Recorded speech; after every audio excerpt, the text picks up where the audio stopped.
কেটা করো তুমি? কিতা করি দেখো না দান লারি দান তুমি কয় পাইলা? তুমি তো গৃহস্থই করো না, তো দান পাইলা কয়? জিনিসে করছি না দান খাইলাম কই ওই যে গেছলাম ওই যে চাকরিতে গেছলাম তোমার বাপের বাড়ি হ্যাঁ।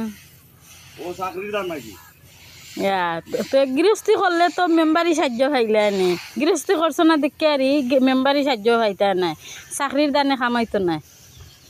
গৃহস্থী করছি না দেখিয়া মনে হইলো আমার মেম্বারে সাহায্যর নাম দিত না, এততে আমার কোনো কষ্টও নাই দুঃখও নাই। তো মূলত লেগে আমার জমিনই নাই, তো আমি গৃহস্থী করতাম কই তুই জমিন তো বন্ধ খান্তায় নাইলে চুক্তি আনতায়, তুমি নো কোনটো আনো না? আমি আনতাম কোনো অবস্থা হয় আমার বর্তমানে যে আমার যে লগের জুটি ফাঁকমিদ তার একটা গাইডলাইন দেওয়ার মতোই এখন বর্তমান অবস্থা আমার এই অবস্থা নাই।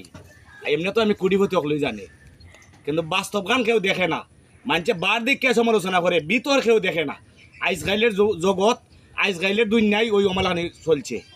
আজকে আমার অবস্থা নাই, কিন্তু মেম্বারেও আমার সাহায্যর খাতায় নাম দেওয়ার ইচ্ছা নাই, জানে আমি কোটিপতি।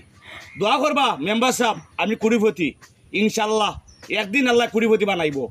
তবে সাহায্য আজ পর্যন্ত আমারে যদি কোনো ব্যক্তি কোনো প্রমাণ দিতে পারে যে মেম্বারের মাধ্যমে কোনো সাহায্য আমি পাইছি, তো ওই মুখ সিলাই করে দিব আমি, এটা চ্যালেঞ্জ আমার।